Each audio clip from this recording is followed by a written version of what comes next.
Iniciando a gravação. Bom, ok, estamos iniciando aqui a gravação.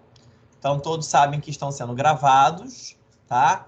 Essa é a defesa pública da dissertação de mestrado de mais um dos nossos pesquisadores do nosso grupo de pesquisa, o Marco Antônio Serra Viegas, que é estudante de mestrado do Programa de Pós-Graduação em Educação, Contextos Contemporâneos e Demandas Populares, o PPG-EDUC, da UFRRJ, que apresentará em instantes, após a instalação da banca, a sua pesquisa intitulada Interfaces entre Educação dos Jovens e Adultos e Educação Especial, Desafios Político-Pedagógicos em Mesquita, Rio de Janeiro.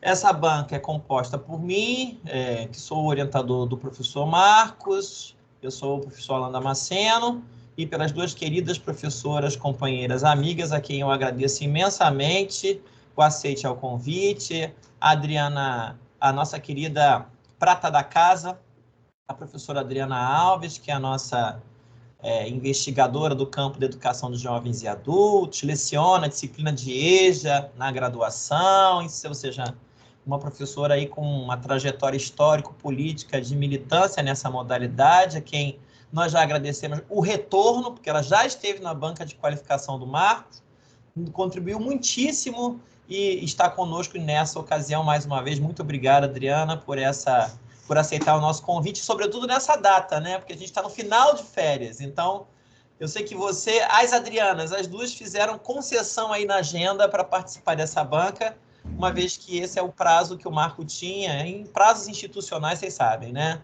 São complexos, né? Tem que ser respeitados. E agradecer a minha amiga de longa data, que já está sempre comigo em muitas bancas, que sempre traz contribuições tão potentes, e a Adriana Bernardino, nossa querida companheira da Universidade de Vassouras, pesquisadora do campo da formação de professores, trabalha com formação para inclusão. Muito bom, André, ter você conosco sempre, e agradecer, sobretudo, ter aceito o convite. Você que passou recentemente por uma cirurgia, que daqui a pouco vai sair correndo para uma revisão com o seu médico.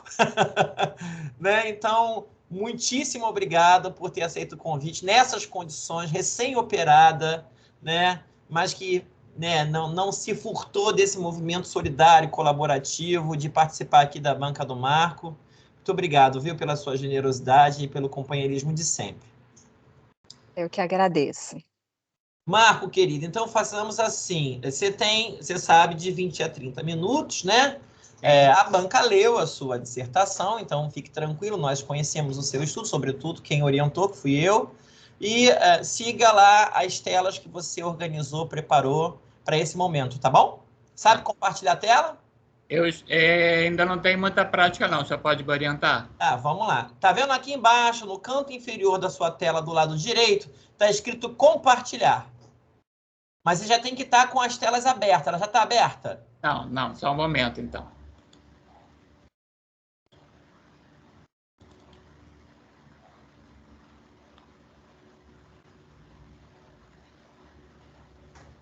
Estão abertas. Tá. Vem aqui em compartilhar. Clique em compartilhar. Aí você vai ver que vai aparecer e você vai escolher. Apareceu para você? Não, está convidar, gravar. Aí, apareceu aí, ó. Tá vendo? Você está compartilhando agora. Você está compartilhando agora a tela. Minimiza a sua tela do Skype. Não é fechar, é minimizar. Isso. Sim. Aí, ó, já está aparecendo para a gente aqui as suas telas. Clica no modo exibição daquele... Lá embaixo, aquela taçazinha, ó. Lá embaixo. Isso. Na taçazinha. Do lado.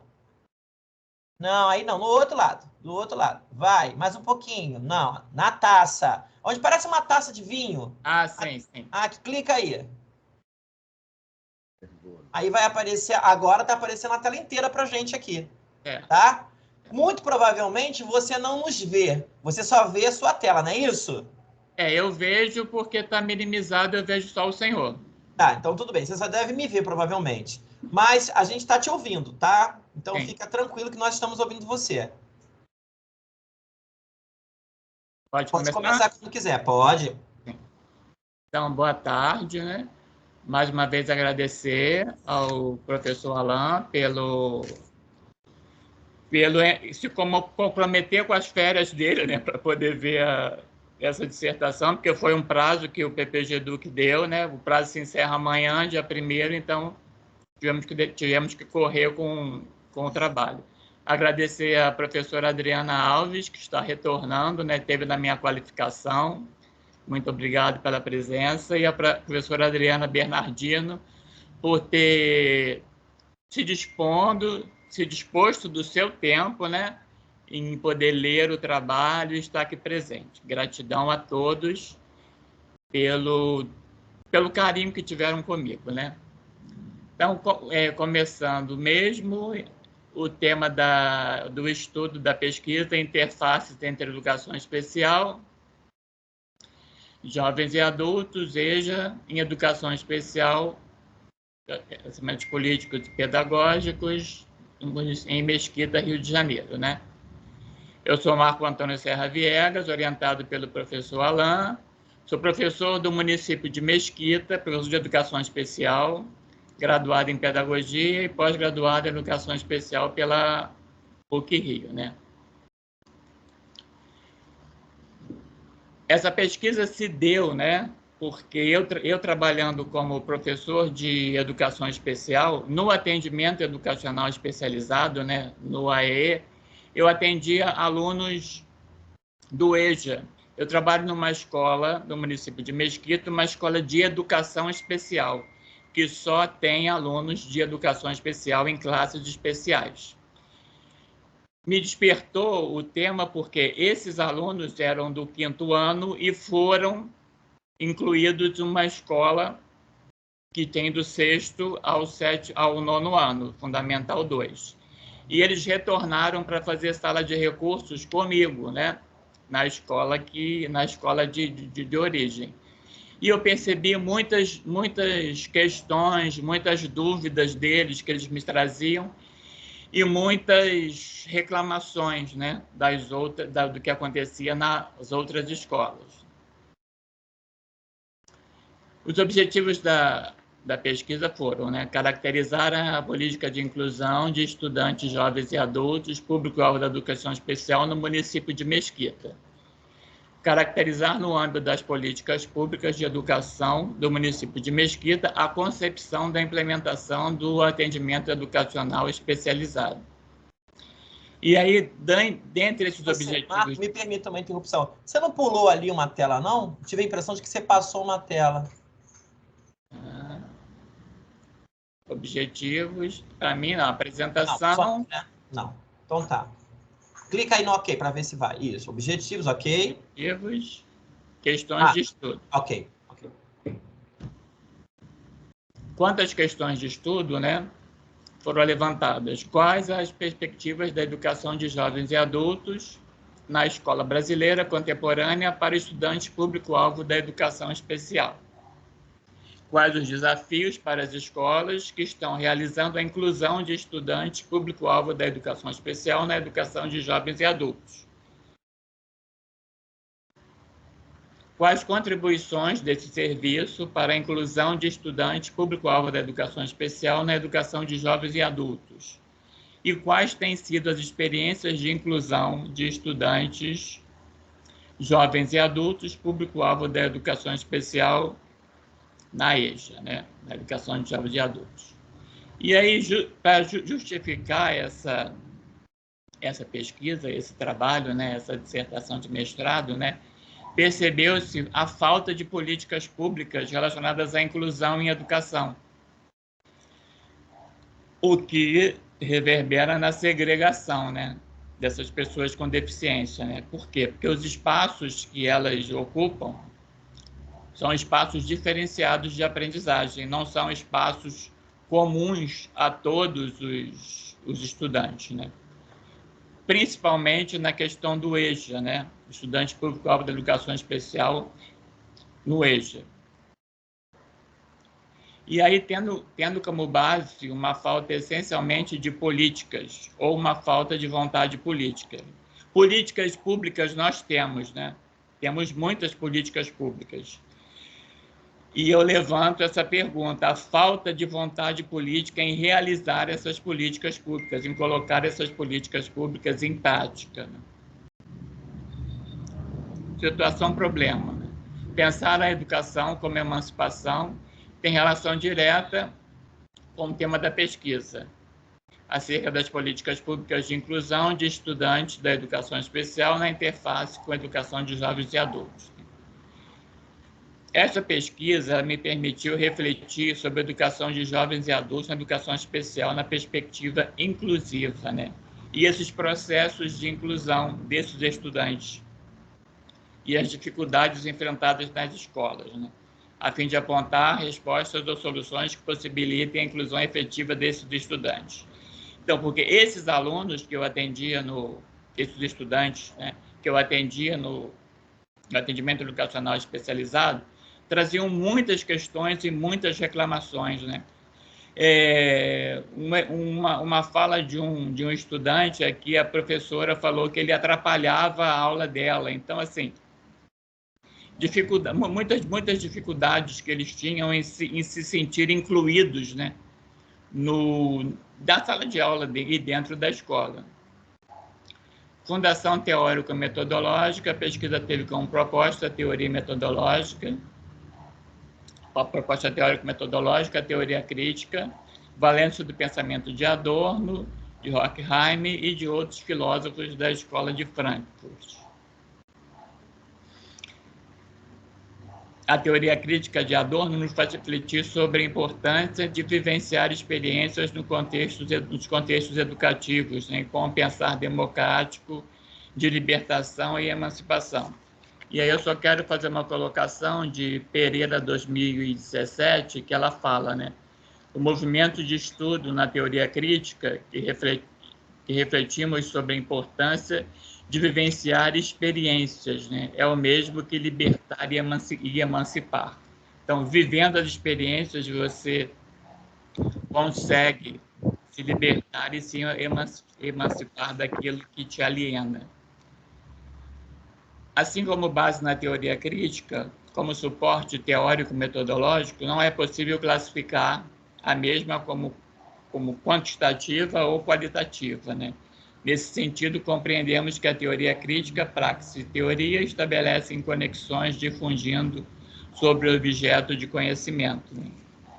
E aí, mais uma vez, reverbera com Damasceno 2010. Não há sentido em qualificar esta pesquisa em qualitativa ou quantitativa, o que, segundo a própria teoria crítica, significaria enclausurar o objeto de estudo. Né?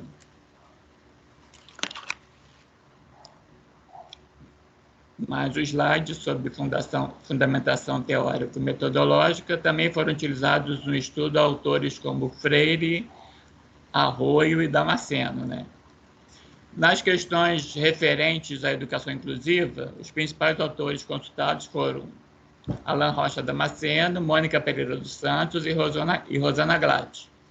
Nas questões referentes à educação de jovens e adultos, Freire, Osmar Fávero, Maria Clara de Priero e Leôncio José Gomes Soares. Procedimentos metodológicos foram adotados na pesquisa bibliográfica e análise documental referente à educação de jovens e adultos e educação especial nos municípios do entorno do loco da pesquisa, que é Mesquita, né? E um levantamento bibliográfico de teses, dissertações e artigos referentes ao objeto da pesquisa, né? Educação especial na educação de jovens e adultos. No período de 2012 a 2022, foram coletados dados e usados no embasamento do estudo, né? Além como análise de documentos oficiais nacionais, como as legislações e internacionais, como a Declaração de Salamanca, a Declaração de Jotien, a Declaração de Guatemala, né, que fundamentam a discussão do estudo. Caracterização do locus da pesquisa é o município de Mesquita, né, que se localiza na região metropolitana, mais precisamente na Baixada Fluminense, do estado do Rio de Janeiro. e ladeada por seus limites territoriais pelos municípios de Nilópolis, São João de Meriti, Nova Iguaçu e Belford Roxo, que foram os municípios utilizados na pesquisa. Mesquita é considerada a caçula da região por ser uma das últimas localidades a serem emancipadas na Baixada Fluminense. E aqui nós temos a localização do município e os municípios que fazem limites com Mesquita: Nova Iguaçu, Belford Roxo, São João de Meriti e Nilópolis.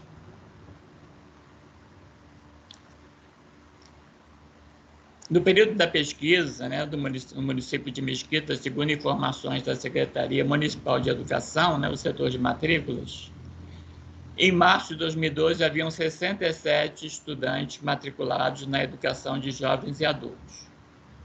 Porém, o setor não tinha um quantitativo exato do público de educação especial matriculado na EJA. É um dado que faltou e de grande importância para poder embasar o estudo. Relatos e discussões, o estudo aponta que há falta de políticas públicas que atendam à realidade desse público. Contudo, as políticas existentes devem ser colocadas em prática de acordo com a legislação, o que não acontece na realidade investigada, né? Foi como eu disse anteriormente. Temos políticas, temos boas políticas, mas a falta da vontade política de colocar essas políticas em práticas, né? E políticas que atendam à realidade desse público, né? Não políticas assistencialistas. Observou-se uma quantidade pouco expressiva de estudos sobre a temática da educação especial e educação de jovens e adultos. Sim, a pesquisa feita entre 2012 e 2022, poucos artigos, dissertações e teses sobre o tema, né? Eu gostaria de ter levantado mais, uma quantidade maior, mas, infelizmente, são poucos os artigos, dissertações e teses que falam sobre essa temática, né? No entanto, é visível o interesse sobre o tema de professores nas diversas áreas de trabalho, com proposta de pesquisar, levantar dados e sugerir mudanças de novas políticas públicas voltadas aos estudantes com deficiência. Eu coloco que é visível o interesse porque nas pesquisas que eu selecionei, que eu li, que eu estudei, o trabalho é muito difícil. Não há dados relacionados a esse tema, né? Muitos autores relatam a dificuldade de fazer a pesquisa, né? A liberação de dados, a liberação de legislações. Então, é visível o interesse, porém, a quantidade é pouca. As regiões Sul e Sudeste sobressaem com as principais responsáveis pelas publicações, né? O espaço geográfico regional e na produção das pesquisas do campo do EJA na educação especial. A região Sudeste e Sul, mais precisamente São Paulo e Rio, né? São Paulo e Rio de Janeiro. São muitas as pesquisas da Universidade Federal de São Carlos, da UERJ e da Universidade Federal Rural com esse tema. Com base nas pesquisas, foi verificado que as políticas possibilitam garantia de matrícula e permanência dos estudantes público-alvo da educação especial na educação de jovens e adultos. Porém, permanência e matrícula não é só o nosso interesse, né? É que ele tenha vaga, se matricule, permaneça e fique, né? Porque permanência pouca, permanência sem aprendizagem não tem bons resultados. A necessidade de maiores investimentos em práticas pedagógicas que considerem formas e tempos de aprendizagem de cada sujeito, né? Foi o que foi dito aqui em cima, matrícula e permanência. Mas e os investimentos para que eles consigam alcançar as metas que eles pensam, né? que eles extrapolaram para a vida deles, né? No contexto histórico da educação, as políticas públicas de educação especial e educação de jovens e adultos são direcionadas com cunho assistencialista, e não como uma política que compreenda a identidade coletiva do grupo. Sim, as políticas são, em sua grande maioria, assistencialistas, não são políticas que entendam a realidade desses estudantes. O sistema educacional, assim como a escola e a sociedade, não conseguem incluir as pessoas com deficiência, e as políticas pensadas não são eficientes, o que torna um processo de inclusão desse público muito frágil. Isso aconteceu com uma dissertação de mestrado que eu li, né, que faz parte desse estudo, né, no qual a autora fala, né, que o principal empecilho era a escola. A escola não conseguia incluir os alunos. E aí, cada vez mais, os alunos estavam saindo da escola, né? A defasagem na educação de jovens e adultos estava sendo muito grande. E aí eu coloco esse como resultados e como discussões baseado na fala dessa pesquisadora. Identificamos que o processo de exclusão de pessoas com deficiência começa no interior da escola, né?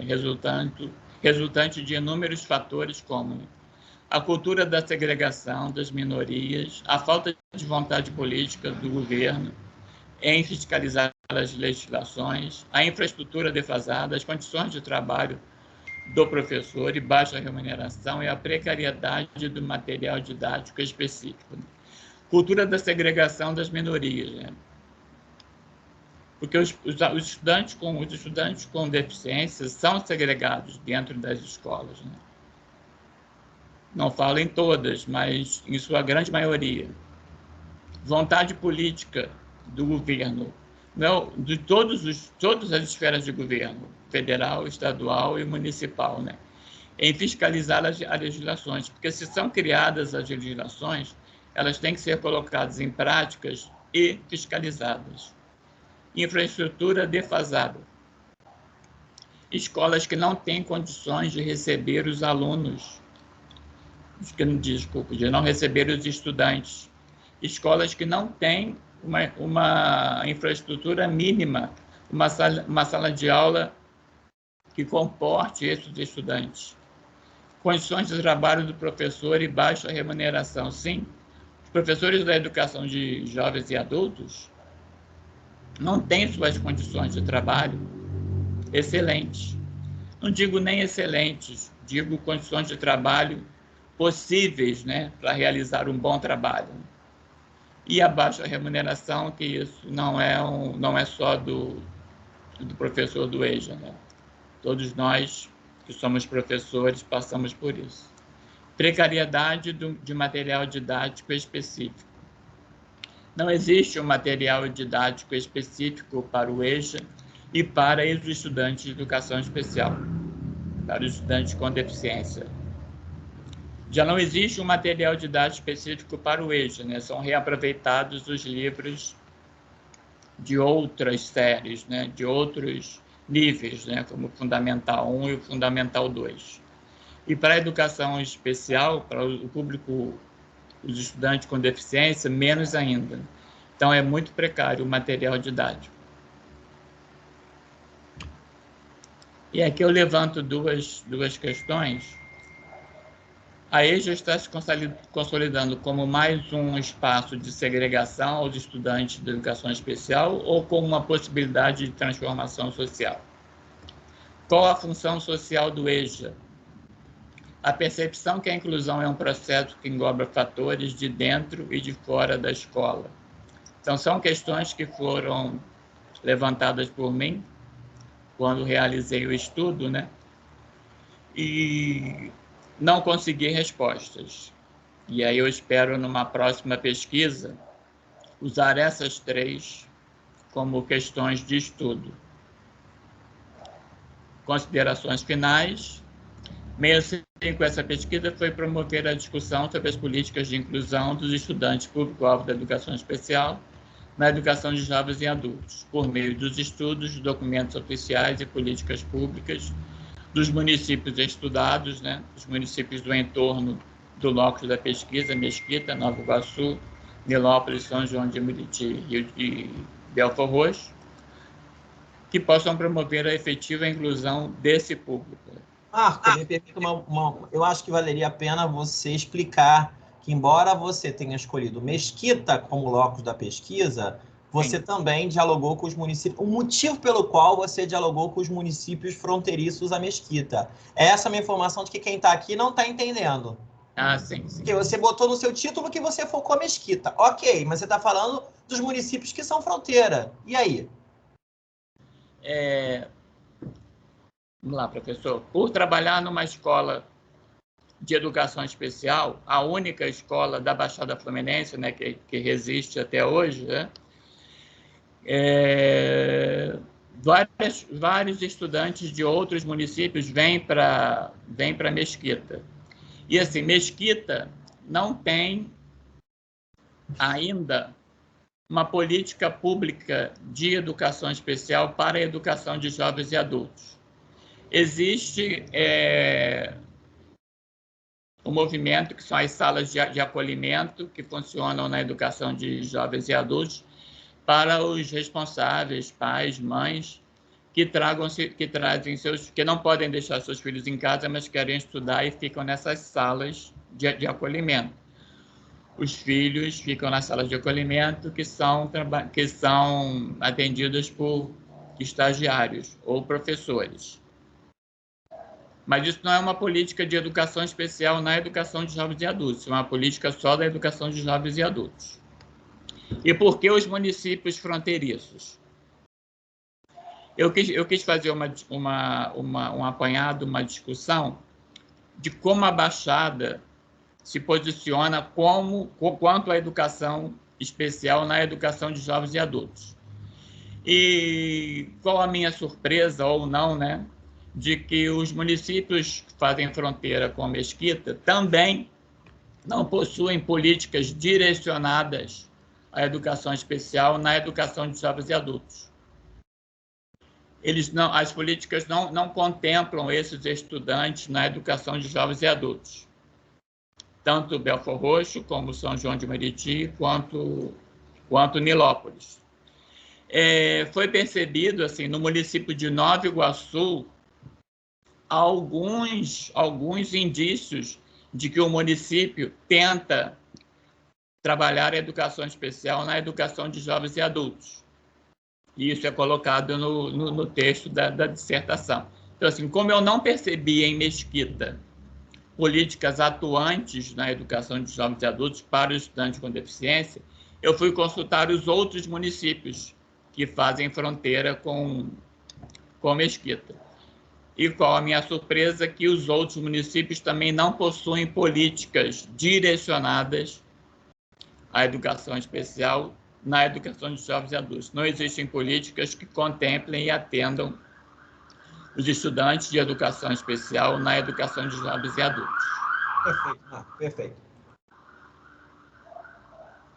Reiteramos que as pesquisas apresentadas não sejam deixadas de lado, né? E que o processo de transformação das políticas seja atuante. E aí eu trago o Theodor Adorno: aquele que quer transformar provavelmente só poderá fazê-lo na medida em que converter essa impotência, ela mesma, juntamente com a sua própria impotência, é o momento daquilo que ele pensa e talvez também aquilo que ele faz. Então, temos que nos mover para poder transformar a realidade que atuamos. E aí algumas referências utilizadas na pesquisa e gratidão às pessoas, e gratidão a vocês, né, que estão aqui para ouvir eu falar. Ok, Marco. Você pode tirar a tela. Sabe como descompartilha? Não. É só ir lá naquele compartilhamento e parar o compartilhamento. Lá embaixo, naquele cantinho lá. Lá perto do chat, no canto inferior do lado direito da sua tela, onde você clicou para compartilhar. Lá onde você clicou para compartilhar, não foi aí onde você clicou para compartilhar. Volta para a tela, você tem que voltar para a tela do Skype. Tem. Você está ainda com a tela, eu acho que do teu PowerPoint. Isso. Não, você está conseguindo abrir a tela do Skype? Não, aí você minimizou, botou tudo no formato folhetim. Isso, volta, agora vai lá no Skype. Olha lá. Skype, isso, clica aí no Skype, isso. Voltar. Isso, agora vem lá, parar compartilhamento, lá embaixo, ó, um xizinho azul. Sim. Isso, clica aí. Confirmar a interrupção do compartilhamento. Certo. Pronto, simples. Muito bem, Marco. Ótimo, você levou 25 minutos na sua apresentação, consistente, objetiva, como precisa ser, né? Vou passar agora, então, a palavra para as suas avaliadoras. Eu sugiro que você pegue caneta, embora a gente esteja gravando, mas é sempre bom você ter caneta, papel, para tomar nota das sugestões, orientações que a banca vai fazer. Eu quero pedir desculpas, que eu quero agradecer a presença desse público que está aqui presente, que no protocolo inicial a gente apresenta a banca e começa a apresentação. Agora eu posso agradecer a presença de tantos e tantas que aqui se encontram nesse momento, prestigiando o Marco Viegas na sua apresentação. Seu microfone está fechado, Marco. Quando você quiser conversar com alguém, tem que abrir, tá?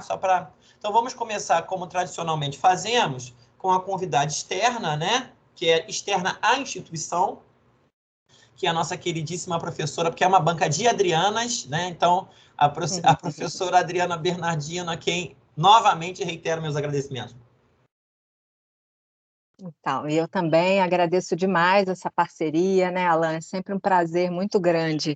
Eu adoro, assim, eu sempre aprendo e eu gosto muito, assim, das inquietações que a gente fica, né, ao ler esses trabalhos, né? A gente sempre termina com mais inquietações e com vontade de estudar mais e com vontade até de produzir mais.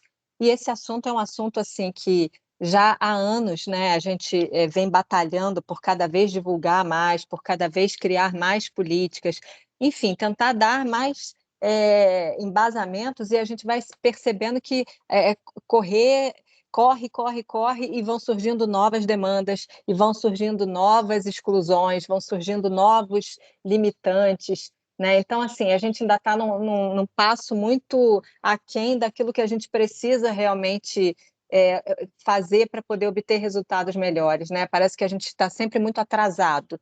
Então, estou falando isso porque o trabalho do Marco me trouxe mais ainda para pensar o que foi a pandemia para esse público, né? Se a gente já tinha que lidar, e antes da pandemia, e o seu trabalho traduz isso, porque quando eu vi o período, eu falei, legal, ele vai pegar bem o período da pandemia, que vai trazer mais luz ainda à justificativa desse trabalho, de dizer assim, olha, se antes já era necessário que nós olhássemos porque as políticas públicas já eram insuficientes, elas estão ainda mais defasadas, né? Elas estão ainda mais deficitárias. E o próprio Marco, ele traz isso como resultado das discussões, quer dizer, quando ele fala, não tem, é isso mesmo, é porque não podia ser diferente disso, não. E o seu trabalho tem a relevância exatamente de trazer essa inquietação, olha, não vamos fazer de conta que tem, a gente vai ter que encarar e vai ter que entender que não há, né? Eu achei muito bom, e vou começar por aí, quando você fala, achei muito boa a estratégia de ampliar para as regiões circunvizinhas, porque se não fosse isso, ainda poderia, não, mas é porque é mesquita, porque fica mais restrito, mas você trouxe isso e enfatizou isso agora de novo na sua explicação, né, na sua explanação, de falar, olha, mesmo ampliando para os vizinhos, a gente chega às mesmas conclusões. Então, o bacana é que o seu trabalho ficou mais consolidado, quer dizer, não é simplesmente não tem porque é vazio, não tem porque essa é a problemática do seu trabalho, não tem políticas porque essa é a questão, era o que você estava querendo provocar desde o início, né? Então, eu acho que isso é de muita relevância. A própria conclusão é essa, vamos fabricar, vamos trabalhar, vamos nos empenhar mais por essas políticas públicas, porque o que você traz no teu trabalho, e é uma discussão que eu também faço nos meus, você não usou esses nomes, mas eu fiz esse link com as minhas produções, né, com os meus estudos, que a inclusão e a integração estão para os conceitos de autonomia e independência. A gente hoje vê na população, vê na sociedade de um modo geral, uma característica, um público particularmente independente. O que eu estou chamando de diferença aí entre a palavra independência e autonomia? Independente é aquele que faz sozinho, mas não necessariamente com responsabilidade, não necessariamente com resultado, não necessariamente com comprometimento. É como dizer assim, um filho estuda sozinho em casa.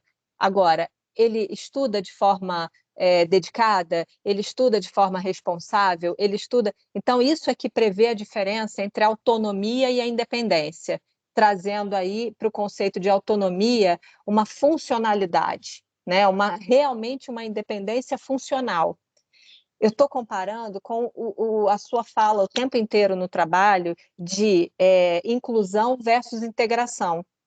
Né? As pessoas confundem esses conceitos e trazem muito essa explanação de que as políticas existem, as coisas estão aí para todo mundo, mas de verdade não acontecem, como é na autonomia. Né? De verdade aquilo acontece de uma maneira precária, como você bem apontou. Quando você fala das legislações que existem, mas não são fiscalizadas e nem mesmo viabilizadas. Porque a gente se depara, e você também trouxe isso, com inúmeras contradições, você vive isso na sua experiência, né? E foi bacana porque você já começa o teu trabalho trazendo essa sua apresentação, quer dizer, como quem fala de um lugar onde sabe o que está acontecendo, né? Onde vive essa realidade. Gente, de fato, o que a gente viu durante esse período pandêmico? Uma dificuldade, né? Como é que a gente fala? Fugiu a palavra aqui quando a gente fala de setorizar, ai, meu Deus, faltou, tá na ponta da língua e não sai aqui. Mas de você não incluir mais do que nunca. A gente está vendo, né, que as pessoas não estavam ali presentes, as pessoas não estavam ali, nem quem estava do lado da tela fornecendo a informação e nem quem estava do outro lado recebendo a informação.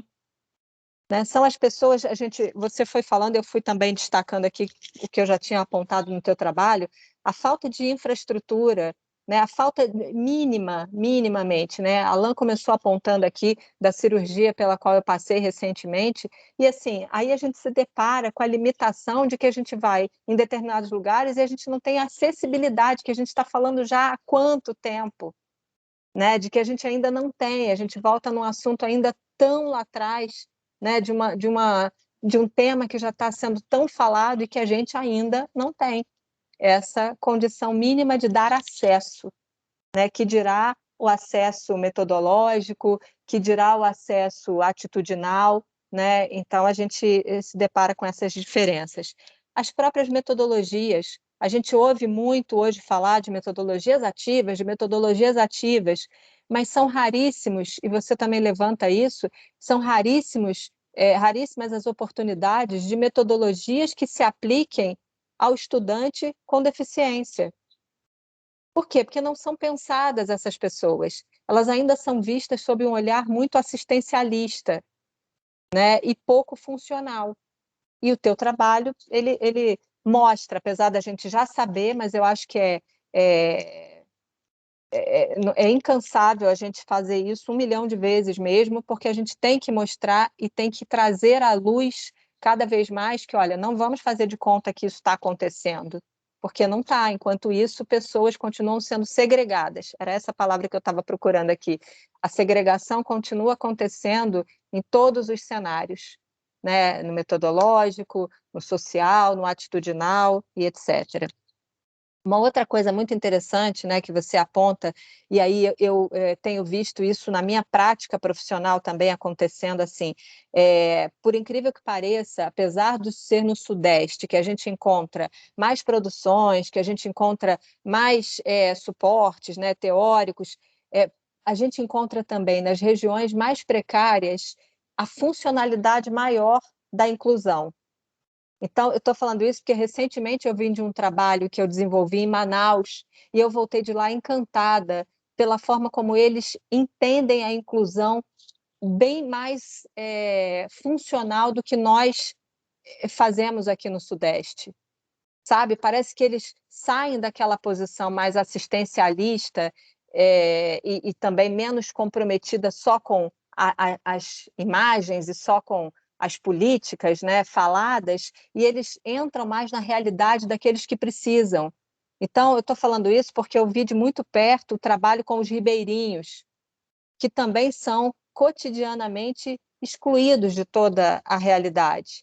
Então, eu destaquei isso lá, inclusive, assim, que apesar de nós sermos falados, né, como o Sudeste, o público mais avançado, a população mais estudada nesse sentido, eles lá estão mais evoluídos na prática da inclusão do que nós aqui. Então, isso eu achei também importante de pontuar aqui. Sobre as referências, aquilo que você pontua como sendo uma fragilidade, né, que de fato, as referências são mais antigas, o seu trabalho está muito bem embasado na questão teórica, né, de Adorno, na teoria crítica e tudo mais, mas a gente sente a falta, como você mesmo pontuou, de referências atuais que possam tratar dessa questão. Mas o que eu falei, aquilo que é uma fragilidade no teu trabalho, ela corrobora a justificativa dele. Ela corrobora o quanto é necessário que a gente produza mais material sobre isso. Tanto que você se apoiou mais nas dissertações, porque são as dissertações os produtos mais recentes que vêm problematizando isso. Eu mesma venho participando de várias delas com o próprio Alan aqui. Então, a gente tem que realmente dar luz, né, dar voz a esse tipo de produção, porque é o que a gente vai conseguir num período mais curto de tempo aí de mudar essa realidade. Bom, acho que foram essas algumas pontuações que eu trouxe aqui para a gente. Eu sou muito objetiva, né? Não gosto muito de ficar me estendendo. Geralmente eu faço as observações também por escrito e envio para vocês. Mas eu quero parabenizá-los, porque é sempre um prazer, como eu disse, né, discutir sobre essa temática, pensar sobre. Isso nos inquieta e nos compromete também a fazer mais por esse tema, né? Então, de antemão, eu quero agradecer muito por estar aqui, parabenizar você, o seu orientador. Alan é muito didático. Eu gosto muito dos trabalhos do Alan, porque eles são sempre muito didáticos, né? A gente vai vendo tudo ali muito pau a pau, ali, muito tintim por tintim. Então, Marco, parabéns pelo seu esforço, né? Pelo seu empenho, pela sua identificação com o tema, pela experiência que você tem, que vem dessa área. A gente sabe que você está falando de algo que você vive, né? E é isso que a gente precisa realmente trazer à tona aqui. Alan, parabéns pela sua responsabilidade, pelo seu sucesso aí, pela sua produção aí com o Marco. E obrigada mais uma vez aí por participar. Nós que agradecemos, Adriana. Gratidão. Adriana, sempre generosa, companheira, solidária. Depois, Adriana, se você puder nos enviar alguma observação que você tenha feito aí no texto, marcado, Sim. A gente incorpora ao texto, tá? Eu tenho mania, como Fátima, você já conhece, que eu sou discípula da Fátima. Você faz no eu texto, faço as correções, e faço manda as correções pra gente. de português. Beleza, tá beleza. Bom?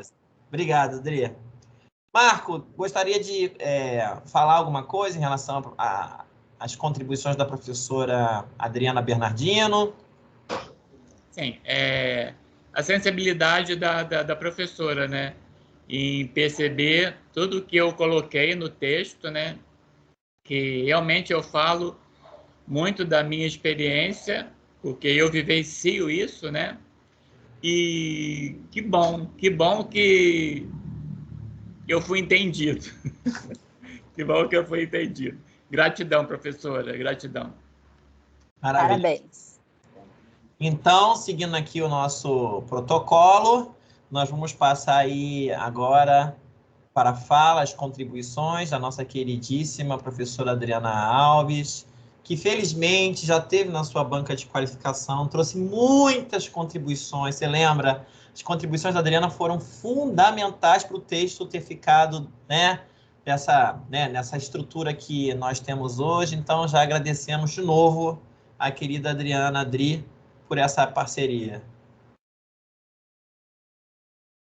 Também agradeço a volta, o retorno e a possibilidade de dialogar aqui com vocês nessa tarde, né? Que eu não estou em São Paulo, estou em Brasília, que está bem calor, nessa tarde calorenta. Então é um prazer aqui retornar e conversar, né, na verdade, com vocês, especialmente com o Marco, sobre o seu trabalho, Marco. Quero dizer, Marco, que dessa vez eu vou ser uma pessoa mais disciplinada e vou salvar. Já salvei aqui as anotações que depois você me pediu. Eu salvei. E a hora que terminar essa apresentação, eu vou te enviar para garantir que as anotações chegarão até você. Porque o outro arquivo, de fato, lá da qualificação, eu não sei como é o seu. Eu não sei se eu não salvei, se eu salvei o que eu fiz, eu não sei até hoje. Aquilo ali foi um mistério para mim. Então, eu vou fazer como na qualificação, eu vou fazendo alguns comentários a partir das anotações que eu fiz para não ficar muito perdida, e aí te envio, tá, o texto. Quero dizer, antes de tudo, Marco, que o seu trabalho ele é extremamente relevante. Ele traz para a gente uma contribuição muito importante do ponto de vista social e educacional, né? Então, eu penso que, já adianto que seria importante a publicação de um artigo como um trabalho mais sintético, assim, para circular pelas revistas, né, por outros meios, sem ser pela biblioteca da Rural, né?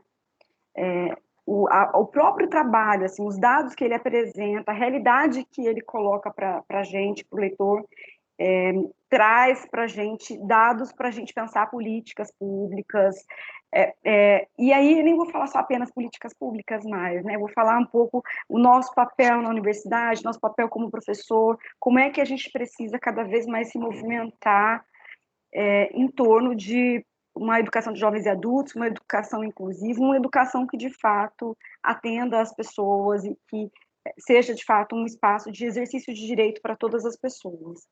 Então, o seu trabalho é extremamente relevante, eu queria te agradecer por essa produção, porque traz, de fato, uma contribuição, não apenas para a região da Baixada Fluminense, para o município de Mesquita, mas traz uma contribuição para o estado do Rio de Janeiro e acho que para muitos lugares, talvez para o país todo. Tá? Então, eu queria deixar isso bem marcado, o seu trabalho tem uma relevância, é necessário que você se mobilize, não sei como que está à sua disposição para depois transformá-lo em forma de artigo, tá bom? O que eu vou fazer de comentário, Marco, são questões bem pontuais que eu fiz, que talvez, assim, falando agora com você, e depois da sua apresentação, talvez até tenha ficado um pouco mais claro, mas a gente tem uns minutos aí, eu entendo que a gente tem uns 10 minutinhos, a gente pode ir conversando sobre isso. O que eu acho que valeria a pena você ainda mexer no texto? Eu suponho que seria legal você mexer ainda no resumo. Você ainda tem um tempinho, a redação do resumo, principalmente quando você diz assim, a pesquisa apontou a necessidade de mais políticas públicas em educação relativas à área do estudo, assim como a falta de compromisso das 3 esferas do governo com as pessoas de deficiência. E aí, eu talvez, assim, elaborar um pouco mais a redação no sentido de cumprimento do direito das pessoas, né? Então, não é apenas uma falta de compromisso, assim, não está acontecendo o cumprimento do direito das pessoas, não é uma vontade deles, né? É assim, é uma lei, ela precisa ser, talvez, do meu ponto de vista, executada, né? Então, talvez, se você tratasse um pouco mais o resumo nesse sentido, eu acho que traria uma força, né, para o estudo, uma força quando você for publicar também para a redação. Depois, você diz assim, os resultados do estudo revelam que o município, locus da pesquisa, assim como os outros pesquisados, necessitam de políticas públicas que contemplem os estudantes público-alvo da educação especial matriculados na EJA, no qual nota-se falta de comprometimento dos governos em atuar prontamente para essas modalidades de ensino. E aí eu volto a dizer, aqui eu acho que seria interessante falar da necessidade de cumprimento dessas leis e de expansão dos serviços ofertados, né? Então, tratar um pouco mais a redação. Só nesses dois aspectos que eu acho que seria interessante, não mexeria no restante. Nas palavras-chave, eu faria uma inclusão. Eu colocaria políticas públicas de inclusão, porque o seu trabalho fala sobre políticas públicas. E você só colocou educação de jovens e adultos, educação especial e inclusão escolar. Não colocou políticas públicas de inclusão. Então, para quem faz pesquisa, para quem vai buscar o seu trabalho, é interessante incluir essa palavra-chave. Depois você analisar aqui, junto com o Alan, que é necessário, que vai ser importante. Depois, uma sugestão, tá?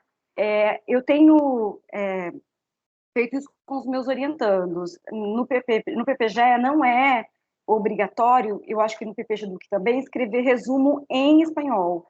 Mas eu tenho feito isso com os meus alunos, pensando que a gente está num continente na América Latina, em que uma parte, a maioria fala, né, em espanhol, e para a gente ajudar a expandir mais o que a gente produz em outra língua para além do inglês. E para a gente afirmar um pouco mais essa nossa identidade aqui na América Latina.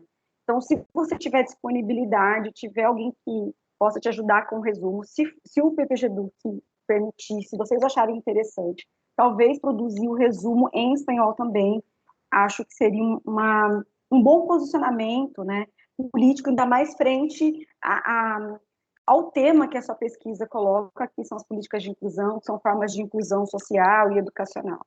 Então, eu também produziria um resumo em espanhol. Tá vendo que eu só estou colocando aqui, Marco, volto a ressaltar, aspectos que seriam, assim, para você ampliar, porque o seu trabalho já está muito bem escrito, o seu trabalho já está muito bem colocado, bem posicionado, como a gente disse, ele tem uma relevância, e tudo que eu vou falar aqui é do plano da contribuição mesmo, que depois você vai discutir lá com o Alan se é pertinente ou não, tá bom? Eu queria sugerir o seguinte, que na introdução, aliás, ela está muito boa, essa introdução, que você, principalmente no primeiro parágrafo, no primeiro e segundo, no primeiro parágrafo, que você trouxesse mais essa discussão, nem tanto das oportunidades, mas do direito ao exercício, do exercício ao direito. Principalmente quando você diz assim, na educação de jovens e adultos não é diferente, pois o público presente nessa modalidade é considerado excluído do sistema educacional por falta de oportunidades na continuidade ou na conclusão dos estudos. Eu acho que isso você pode dizer de uma outra forma, que eles são impedidos de exercer o seu direito, e eles vêm de um longo período histórico que os impedem desse exercício, assim como os públicos da educação especial. Então, não é uma oportunidade, é uma ruptura de direito, né? Que, de fato, faz com que essas pessoas não tenham acesso ao seu direito à educação. Então, eu mexeria nesse primeiro parágrafo se você tiver um tempinho. Tá? Só na redação, um jeito de dizer. Não é para alterar a sua identidade, nem a sua autoria, mas é no jeito de dizer, volto a falar. É para pegar um pouco mais na veia, assim, sabe, do leitor e convocar o leitor. Porque no final da leitura, Marco, eu vou ser muito sincera, a hora que a gente termina de ler o seu texto, dá uma raiva, dá um sentimento de ódio mortal na gente. Porque a gente começa a sentir essa indignação de olhar para uma região que é a região da Baixada, uma região, né, com tanta falta de presença ativa mesmo, de um Estado que de fato oferta o direito de exercício do cidadão de viver melhor, com dignidade, e um aspecto tão relevante como esse é tão negligenciado. Então, por isso que talvez mudar alguns pontos da redação pode, do meu ponto de vista, não tanto causar raiva no leitor, mas convidar o leitor para essa provocação, porque eu fiquei com raiva, mas logo vai passar. Senão eu não quero ficar guardando esse ódio aqui comigo, tá bom? Aí, no segundo parágrafo ali da introdução, você diz assim, ó, é fundamental enfatizar a exclusão que são atacadas atualmente, né, pelas esferas do governo. Eu acho que essa redação, não sei se você escreveu ainda lá no governo Bolsonaro. Então, dizer essa marcação de tempo, porque hoje a gente vê ainda, claro, a EJA ela não é tão valorizada como em governos anteriores, mas eu acho que especialmente no governo Bolsonaro, a gente teve ali um momento muito confluente, convergente de ataques à educação como um todo. Então, eu não sei se você, quando você escreveu a redação, você queria dizer exatamente sobre aquele momento, ou se você quer deixar aberto assim. Se você talvez desejou falar desse momento, talvez fazer uma marcação temporal, abrir uma nota de rodapé. Faz isso porque a gente está vivendo um novo momento da história, que eu acho que não é tão bom assim, mas é muito melhor do que a gente viveu, muito, muito. Então, vale a pena mexer um pouco na redação. Eu acho que é marcas mesmo do que você escreveu, tá bom? Aí, tudo é marca assim, de alguma ditação, uma coisinha, eu vou te enviar, nem vou falar essas bobagens aqui que eu anotei. Eu queria ter feito uma segunda leitura. Por exemplo, lá na página, uma coisa que vale a pena não deixar, tá? Na página 16, quando você faz os dados estatísticos entre 2010 e 2022. Você fez entre 2012 e 2022. Faz essas correções assim para não perder e às vezes pode confundir, causar alguma confusão. Isso é uma coisa, só um detalhezinho. Aí tem uma pergunta que eu quero fazer para você antes de chegar aqui, lá no final, que é o seguinte, que é mais curiosidade, tá? Eu adorei que você incluiu o arroio, ficou tão legal esse pedaço aqui que você incluiu o arroio, parabéns, Marco. Quando você fala da escolarização tardia, desses adultos, do direito à escolarização, isso aqui ficou, as tabelas, assim, olha, isso aqui tá um primor, tá um primor. Eu gostei muito de ter lido, assim, trouxe dados, consistência.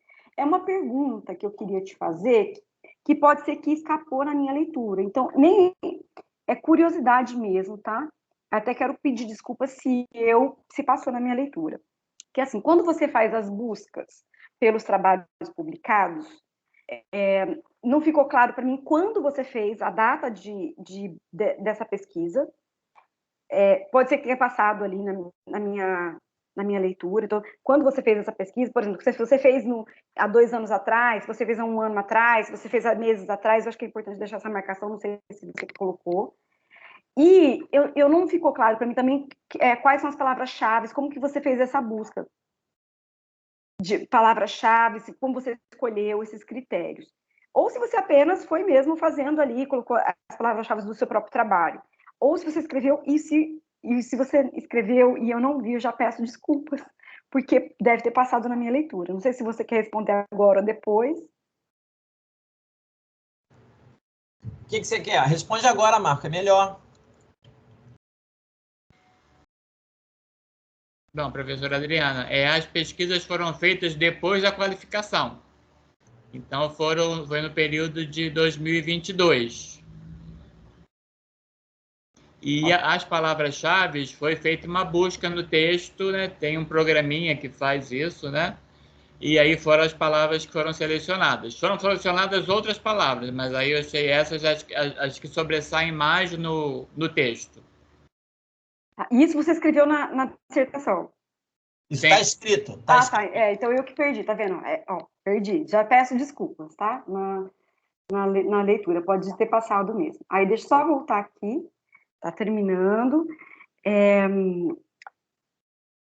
Mais para o final que eu queria fazer um comentário tão rapidinho, de anotação, assim, de digitação e algumas inclusões, nem vou falar, mas é no final mesmo, tá?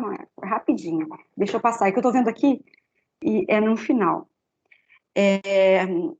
No final, deixa eu ver aqui a da tabela. Nossa, eu adorei essa tabela sua no final. Ficou tão legal aqui na página. Cadê a página? 62,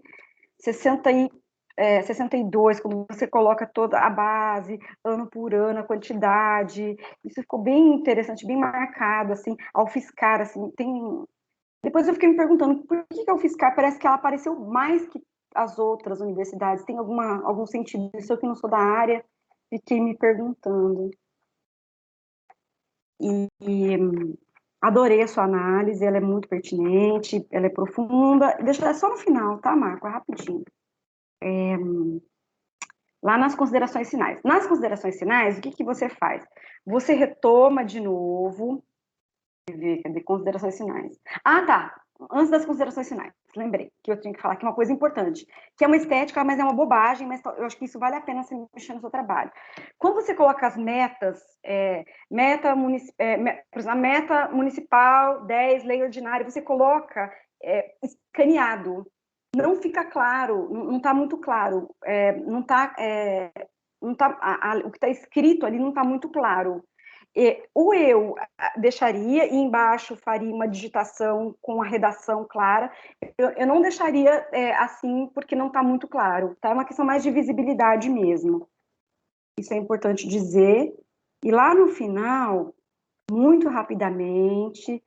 Então, lá no final, eu gostei muito nas considerações finais quando você coloca por tópicos, bem didaticamente. De fato, onde o seu trabalho chegou, quais são as contribuições dele. E no final, eu fiquei me perguntando se não valeria a pena você incluir 2 pontos nas considerações finais. O primeiro ponto, que é a relevância de desenvolver essa pesquisa para o professor Marco, que atua em Mesquita, para a educação especial. Qual foi a relevância desse trabalho? Porque lá você se apresenta, fala que você é o professor Marco, que a sua inserção no tema aconteceu por essas razões. Você se apresenta e, no final, você fez uma pesquisa. Do meu ponto de vista, talvez seria interessante você dizer essa pesquisa foi relevante do ponto de vista para o pesquisador por esses motivos. Então, se você achar que é importante, acho que eu fiquei muito curiosa, talvez saber o quanto que essa pesquisa contribuiu para a sua formação enquanto pesquisador. E depois, Marco, uma última colocação, que é assim, a gente vem produzindo conhecimento no campo da pesquisa, e a gente, muitas vezes, especialmente no último governo, nós fomos muito atacados, nós, que eu digo, professores, educadores, por conta de que o que se dizia que o que a gente produzia não era ciência, não era relevante. E eu venho cada vez mais, em todas as bancas que eu participo, falando da importância da gente escrever, por que o nosso trabalho é importante, no final, lá nas considerações finais. Então, eu acho que seria interessante você redigir pelo menos 1 ou 2 parágrafos dizendo da importância desse trabalho para a sociedade. Então, não é só porque o quanto ele é importante para o Marco, como pesquisador, que fez uma pesquisa lá, que trabalha em Mesquita, mas o quanto que esse trabalho ele é relevante para a sociedade. A gente sabe, ele em si já é a resposta. Quem lê o seu trabalho já é a resposta. Mas a gente ainda vive um momento no país muito polarizado politicamente, Marco. E é importante que a gente diga e deixe bem destacado em todas as letras garrafais porque que o que a gente faz é ciência, sim, é relevante e precisa ser levado em consideração. Embora o seu trabalho todo já seja a resposta. Então, a minha sugestão é a redação dessa relevância social, dela ser escrita ali no final, assim, ó, por que é tão relevante. Então, é isso, vou te enviar assim que terminar a apresentação. E, para terminar a minha fala, que já está dando... Quantos minutos eu falei, Alan? Não se preocupa, Adriana. Dá tempo de falar aqui, é um presente. Fale. Eu fiquei, depois que eu terminei de ler o seu trabalho, eu fiquei pensando muito em você, Marco, nas suas condições de produção, no quanto que você colocou de si, de energia, de vitalidade, de vida nesse tempo de produção. E como eu estou longe de casa, eu fiquei procurando um livro, assim, para poder ler um trecho para você, para compartilhar, em forma de, não só de agradecimento por você ter dispensado um tempo da sua existência no mundo para escrever um trabalho tão importante que vai ser de grande relevância para todos nós, né? Aqui em casa, que eu tinha em casa, que eu estou aqui no hotel, que é esse aqui, A Mala Misteriosa, do senhor Benjamin. O Walter Benjamin, ele foi um amigo, um colega do Adorno, né? E aí eu vou ler só a última frase desse livro. Esse livro conta a história de literatura infanto-juvenil, ele conta a história do Benjamin, assim, nos últimos momentos da vida dele, quando ele estava fazendo o caminho dos Pirineus, assim, e quando, muito próximo da morte, né? Quando ele se suicida em Portbou.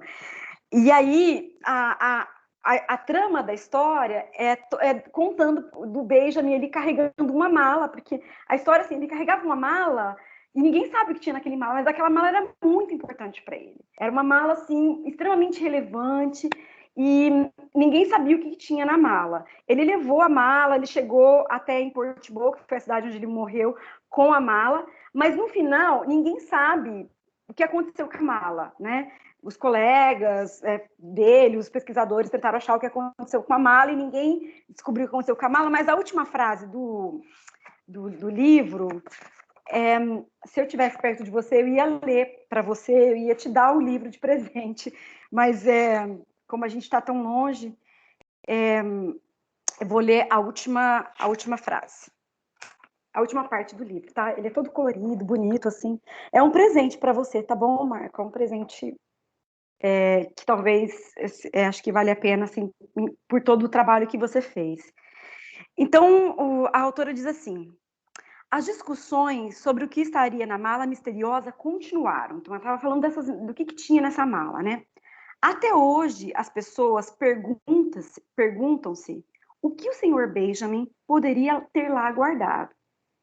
E a autora termina assim: no entanto, numa coisa todos concordavam, devia ser algo absolutamente extraordinário. Então, o que eu queria te dizer? Eu acho que o seu trabalho, ele é alguma coisa que está de muito importante, ele está como se fosse do meu ponto de vista, eu costumo dizer assim, que tudo que eu leio de muito importante, muito relevante, é como se eu tirasse ele da mala do Benjamin. E eu não conseguiria, como a gente não sabe o que tem na mala, mas eu acho que o seu trabalho seria uma coisa assim, sabe, pela relevância, pela importância e pelo seu esforço existencial de produzir essa dissertação de mestrado. Eu acho que isso precisa ser dito aqui, precisa ser reconhecido também, e eu queria te agradecer por isso, e queria dizer que o seu trabalho seria algo tão extraordinário que estaria com certeza na mala do Walter Benjamin. É isso, e aí encerro a minha fala. Querida Adriana, uma fala poética que nos impacta. Marcos, você quer acho que é adequado que agora você dialogue com a professora Adriana. Com certeza. Agradecer o carinho da professora Adriana, né? em me relacionar com a mala de Walter Benjamin. Olha que orgulho que eu tenho disso, né? E quando a senhora falou em importância da pesquisa para a sociedade, eu pensei nos Objetivos de Desenvolvimento Sustentável, na Meta 4 e na Meta 10, né? Que fala sobre a educação. Né? Educação, qualidade, uma educação equitativa, inclusiva. E aí, depois eu vou conversar com o professor se ele acha que cabe, né? Se é viável, se é possível a gente incluir no final nas considerações finais, como importância da pesquisa para a sociedade, a meta 4, né? E aí, como a senhora mesma disse, escrever 2, 3 parágrafos colocando isso, né? Porque na meta 4 tem a meta 4.6, que fala, eu até separei aqui, garantir a todos os jovens e uma substancial proporção de adultos que estejam alfabetizados e tenham adquirido conhecimento. Então, assim, a importância para a sociedade, acho que tem tudo a ver colocar a meta 4 e a 4.6 para encerrar o trabalho. Aí, professor Alan, que dá o veredito. Eu só queria fazer um comentário. Dá tempo, Alan? Pode? Claro, fale. Eu queria dizer assim que tudo que eu coloquei ali são sugestões mesmo, Marco. O seu trabalho está extremamente elaborado, bem elaborado, está um trabalho concluído. Você já é um mestre, do meu ponto de vista, em educação. Então, depois você avalia com o professor Alan a pertinência ou não, tá bom?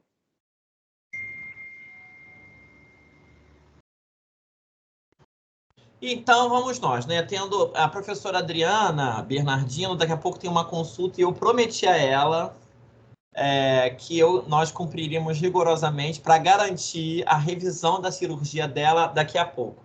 Eu vou falar, mas vou ser breve, eu sou orientador, então o que eu tinha para falar com o Marcos, eu falei ao longo desses, sei lá, mais de 24 meses, né, que o Marcos teve de realização da pesquisa. Quero novamente reiterar o agradecimento às Adrianas, tanto a Bernardino e a nossa querida Adriana Alves, pela generosidade. A gente aguarda avidamente os textos que vocês vão mandar com as sugestões, porque eu também faço isso, gente. Todas as bancas que eu participo agora, eu faço exatamente como vocês fizeram. Eu vou nas questões, aponto as questões centrais, as questões que não são questões de fundo, eu faço no texto e mando para o orientador e para o orientando, ou orientanda, né? Eu mando. E aqui eu só discuto as questões centrais, que eu acho que é o que nos interessa numa defesa, né? E aí fica mais leve, menos cansativo, né? Eu já tive bancas que eu participei de mestrado que duraram 3, 4 horas. Ninguém tem saúde para participar de uma banca 3, 4 horas, gente. É muito cansativo. É cansativo para quem está defendendo, é cansativo para quem está participando, né? E eu acho que o mais importante aqui é que esse momento seja um momento, né, onde as pessoas que aqui estejam entendam qual é o impacto do trabalho do Marcos. E é sobre isso que eu quero falar agora, né? O trabalho do Marcos, né, foi feito, ele foi forjado, literalmente é uma forja, é quase o aço, num universo de muitas tensões e contradições que nós destacamos, eu e a Adriana Alves, por ocasião da banca de qualificação do Marcos, que é produzir pesquisa na Baixada Fluminense. Nós hoje temos questões políticas, que não são políticas pedagógicas, que atravessam as relações dentro da Baixada Fluminense. E fazer pesquisa na Baixada é a arte de fazer o possível, né? As pesquisas, elas não têm um caráter denunciativo, mas elas avaliam, né? A pesquisa do Marco, por exemplo, avalia que as políticas que existem para a inclusão de alunos com deficiências, transtornos na EJA são frágeis, são incipientes ou inexistentes. Isso é uma avaliação, ou seja, isso é produção do conhecimento. A gente não está denunciando num jornal. A gente traz elementos, né, a partir dos documentos oficiais, que o Marcos se debruçou, desses municípios já citados, e a gente olha e objetivamente identifica as políticas que existem não são implementadas, e existem muitas outras demandas que deveriam estar previstas do ponto de vista político, normativo, legal, e não estão. Ou seja, há uma invisibilidade para o público-alvo da educação especial na EJA, né?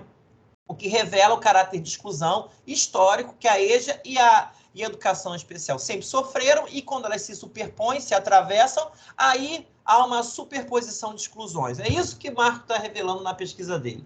Daí a necessidade da gente pesquisar municípios fronteiriços, além de Mesquita, porque não dava conta. Olhar para Mesquita. Agora, nós optamos por enfatizar Mesquita porque o Marco é professor da EJA de Mesquita. Então, ele fala de um lugar, ele tem um lugar que é o lugar profissional dele, ele é professor desta rede, então ele fala deste lugar. Mas em algum momento a gente lançou o desafio de tentar olhar para os municípios vizinhos para tentar ver se a realidade era comum, e o que nos impactou é que a realidade é tão cruel quanto em Mesquita. Embora, repito, nós tenhamos nos debruçado mesmo em Mesquita. Bom, então a pesquisa do Marcos revela o estado de coisas da interface da EJA na educação especial, porque além do Marcos olhar para a realidade político-normativo-legal desses municípios já citados, ele fez uma pesquisa no último decênio, até 2022, das produções na área da interface, da educação especial com a EJA.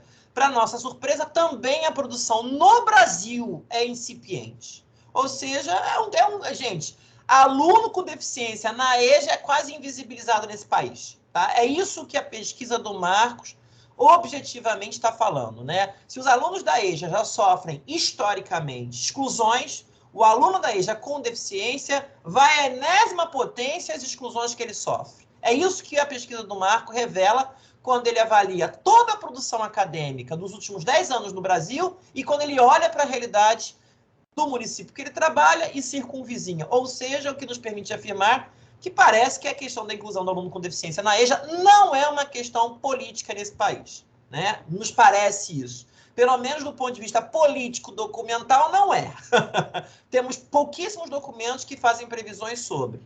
Bom, além dos desafios de fazer pesquisa na Baixada que eu sinalizei, é importante destacar que o Marcos teve muita dificuldade para ter acesso aos documentos. Muitas coisas que ele conseguiu foi porque estavam publicadas em diários oficiais dos municípios. A gente tem uma dificuldade hoje, Adrianas, de conseguir acesso aos dados.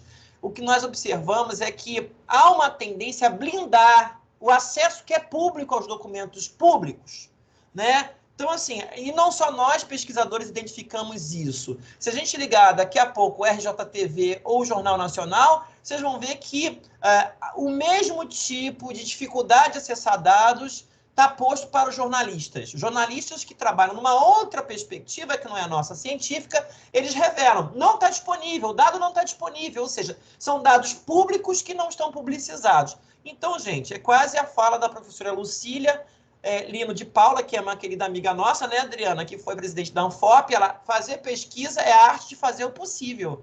Porque se os dados são blindados, como é que a gente vai produzir conhecimento sem dados? Sobretudo quem trabalha como nós, no campo dos estudos das políticas educacionais. Trabalhar com política educacional também significa ter acesso a documento oficial, público, que não estão publicizados. Então, a gente teve muita dificuldade para ter acesso aos dados. E o Marco conseguiu, não sei como, porque o Marco é uma pessoa muito protegida por essas energias que estão atrás dele, conseguiu acesso a alguns dados. Há alguns dados que a gente imagina que sejam os únicos existentes, porque o Marco também foi buscando interlocutores nos municípios. Essa é a vantagem de você residir na Baixada. O Marco reside na Baixada, tem amigos nos outros municípios, e foi perguntando, e aí, tem mais documento aí? E as pessoas, não tem, né? Bom, uma coisa que o Marco ficou nos devendo, eu vou encerrar por aqui, porque eu quero garantir que a professora Adriana Bernardino vá tranquilamente para a consulta dela. O Marco, eu achei que vocês fossem sinalizar isso, mas eu estou sinalizando. Ele nos deve uma discussão mais enfática da teoria crítica na análise dos seus dados. Isso você não fez.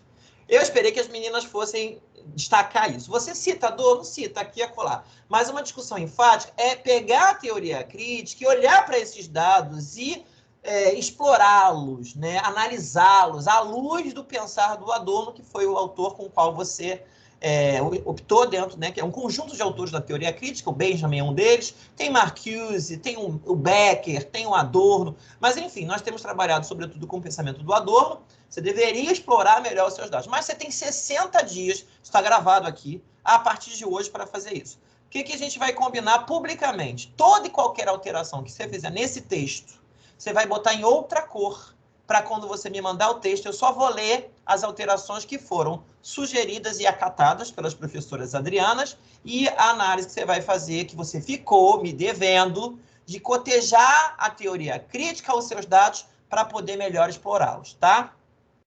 Dito isso, eu quero falar sobre o trabalho, eu quero sinalizar o quanto foi desafiador para Marcos esse mestrado. O Marcos teve muitos problemas de saúde ao longo desse mestrado, e eu fico emocionado porque para ele foi muito desafiador. Vocês não têm noção do que o Marco passou para chegar aqui. Foram várias internações, foram muitos dias no CTI, muitos, vocês não têm noção da quantidade de dias que Marco ficou no CTI. E Marco hoje apresenta para a gente uma pesquisa com essa relevância, com esse impacto. Como disse a Adriana, dedicou parte da sua vida para a produção do conhecimento. Então, esse título de mestre em educação, Marco, não é só um título. É a vida dizendo para você que ela pulsa dentro de você. E que você tem muitas outras coisas ainda para fazer. E que essas energias que estão aí atrás de você, com a qual eu também coaduno, querem você muito vivo, porque há muita coisa por ser feito. Tá bom? Nós estamos muito orgulhosos de você.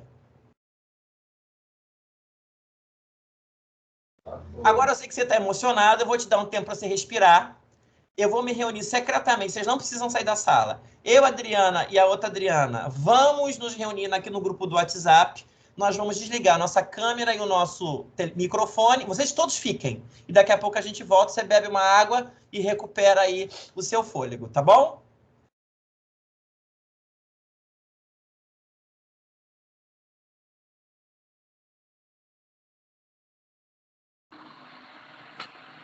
Parabéns, Marcos. Maravilhosa sua pesquisa.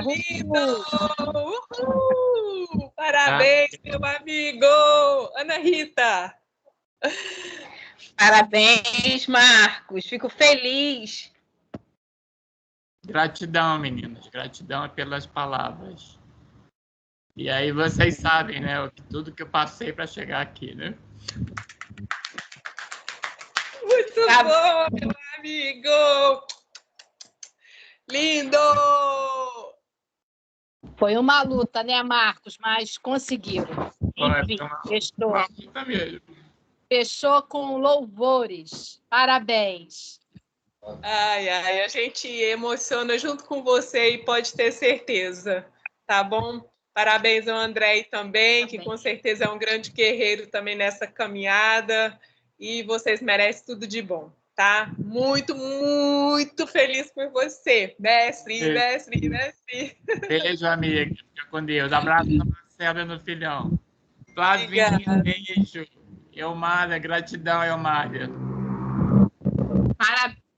Parabéns, meu querido. Foram muitas orações pela sua saúde, mas graças a Deus você está bem e estamos vendo aí o sucesso.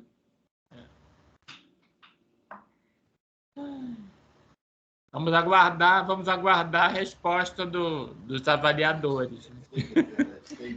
Marquito Delícia, receba meu abraço aí, muito apertado, muitos beijos. Estou muito emocionada, Marquito, com você.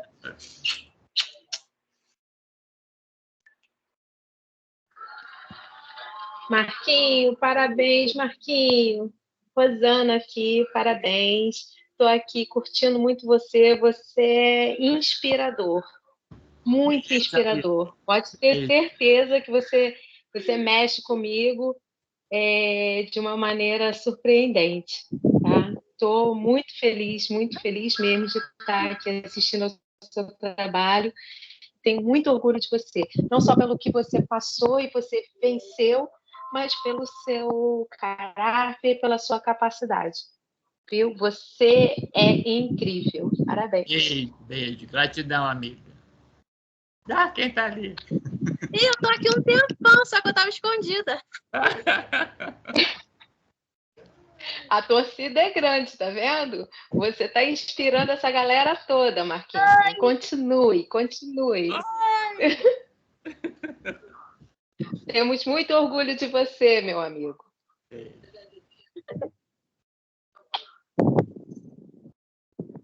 Beijo, Juliana.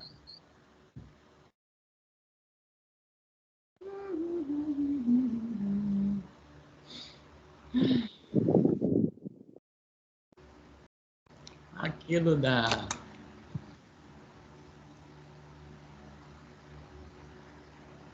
demora a voltar, né? Calma, coração. Esses Garoto, minutos aí são eternos. Mas é só para ouvir o que mais um pouquinho de elogio ao seu trabalho e à sua capacidade, porque você foi brilhante, os elogios fizeram jus, viu? Estou curiosíssima para ler esse artigo que você vai escrever, que vem o artigo agora, né? Com certeza, né? Sugestão da professora, né? Que transforma em um artigo. Exatamente.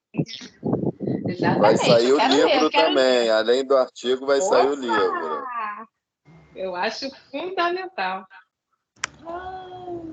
Comadre. Meu filho, deu uma rapidão. Fugi rapidinho. Gê. É a maior torcida aqui, muita torcida. Fugi rapidinho. Parabéns, meu amor. Love you. Você merece isso e muito mais. É muito amor, muito carinho. Não tem dúvida disso. Vamos comemorar Muito sábado. Vai entrar na festa do Juan. Vamos comemorar. Isso aí, merece muito, amor. Você é muito guerreiro. Tenho um orgulho de você. Não, ele é inspirador, não canso de dizer. Ele inspira a gente, deu vontade de voltar para a sala de aula e estudar mais. Flavinha vai ter que fazer meu resumo em espanhol, hein? Que a professora sugeriu. Não, eu escutei isso, já falei, tô aqui. Ai, em espanhol, você esqueceu? Ai, meu Deus. Gente, muito bom. E ela que foi a professora, né? Ela foi tua professora para fazer a prova do mestrado em espanhol. Ele foi sozinho. Não, mas você que ensinou. E agora esse resumo também vai ter sua contribuição aí, maravilhosa. Ah, Marquito foi lá, arrasou, como tudo que ele faz. Delícia da vida, oh meu Deus. Maravilhoso. Foi nosso diretor, né, Flavinha? Excelente profissional. Incrível. Pronto, nós aqui de novo. Marquinhos agora aí, recomposto. Tem. Deixa eu só abrir aqui a ata. Então, vou ler aqui, né? A banca se reuniu agora secretamente, como preconiza o nosso regimento do programa, para fazer a deliberação sobre o resultado dessa sua defesa, tá, Marco? Depois da lida a ata, deixa eu só fazer uma pequeníssima alteração aqui. Peraí. O que eu precisava fazer? Tá. Ok, já tinha marcado que eu tinha que fazer essa alteração no momento da leitura. Aí você tem a palavra, tá, Marco? Para agradecer, enfim, tá bom? Então é isso. Então, agora farei a leitura da ata, né? Que nos foi enviada pela secretária do nosso programa, a Renata, né, secretária do Programa de Pós-Graduação em Educação, Contextos Contemporâneos e Demandas Populares. Então, aos 31 dias do mês de janeiro do ano de 2024, às 15 horas, desculpa, por webconferência, instalou-se a banca examinadora da dissertação de mestrado do aluno Marco Antônio Serra Viegas, sob a orientação do professor doutor Alan Rocha Damasceno. A banca examinadora foi composta pelos professores pesquisadores doutora Adriana Alves Fernandes Costa, da UFRRJ, e a doutora Adriana Vasconcelos da Silva Bernardino, da Universidade de Vassouras. A dissertação intitulada Interface entre Educação de Jovens e Adultos, a EJA, e Educação Especial, Desafios Político-Pedagógicos em Mesquita, Rio de Janeiro, foi iniciada às 15h05 e teve a duração de 25 minutos de apresentação. O candidato, após avaliado pela banca examinadora, obteve o resultado aprovado, devendo o candidato entregar a versão final em até 60 dias à sua coordenação de curso, de acordo com a deliberação número 84, de 22 de agosto de 2017. Parabéns, Marco Viegas, você é o mais novo mestre em educação da Universidade Federal Rural do Rio de Janeiro. Gratidão, professor. Fala da relevância disso, do quanto você foi discriminado por 17 anos. Isso. Você passou por segregação. Como o senhor disse, né, eu passei por muita coisa. Quando começou o mestrado, eu infartei. E tive que fazer 3 pontes de safena, 2 mamárias, mas mesmo assim, com um mês de cirurgia, assisti às aulas. Depois, em 2023, eu fiquei 150 dias no hospital, infartei 3 vezes, fui entubado, tive que colocar 3 estentes. Nos encontramos em São Carlos, né, professor, para apresentar o artigo, o post. Quando eu cheguei de São Carlos, 10 dias depois eu fui internado de novo, outro infarto, mais um stent. Então, assim, é uma vitória, realmente, porque depois de 40... E voltar para a Rural, e agora com título de mestre, eu passei para a Rural quando eu tinha 17 anos para fazer agronomia, e aí por causa da lei do boi, né, na época, eu não pude entrar, porque 50% das vagas eram para filhos de fazendeiros, né? Sim, sim. E aí eu não pude entrar para fazer a minha graduação em economia, eu tinha 17 anos, e agora eu volto para a Rural como mestre.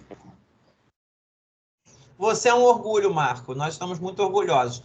Falávamos sobre isso, eu e as Adrianas, o quanto esse momento para nós, como seus avaliadores, foi importante. Porque é um momento onde a gente identifica o quanto o teu esforço, que a gente sabe que foi hercúleo, valeu a pena. E outras formações, experiências, a vida pulsa em você, Marco. Você vai ter muita coisa pela frente ainda, viu? Parabéns, tenho orgulho de ter te acompanhado nesse processo. Parabéns, André, que está sempre do seu lado te apoiando, a família. Estou vendo aqui muita gente, nós estamos muito emocionados, porque nós sabíamos que você chegaria aqui. Eu não tinha dúvidas de que você chegaria aqui. Eu não medi esforços, você sabe disso, para que você chegasse até aqui. Eu falei, você vai defender, e eu vou com você até o final. Você acreditou em mim, eu acreditei em você, e nós chegamos aqui. Então, estou muito feliz, tá? Agora aproveita. Marco, eu quero te fazer o convite aí, ó, já para a partir da sugestão da Adriana, para você vir fazer um artigo para a nossa revista Mosaico aqui da Universidade de Vassouras, né, Alain? Maravilhosa, eu vivo publicando nela, é uma revista Qualizar. Então, olha. Isso. A Adriana já te fez. Eu e o Rô acabamos de publicar um artigo lá, eu e o Rô. Então, assim, vamos fazer um artigo. E agora, Adriana, ele vai se debruçar em fazer essas alterações. Passada essa alteração, aí a gente publica um artigo na Mosaico. Na Mosaico. Beleza. Que bom. Olha, agora celebra, Marco. Hoje é dia de celebrar, tá? Pega a André e a família aí e vai celebrar, tá bom? Parabéns, tá? Felicidades.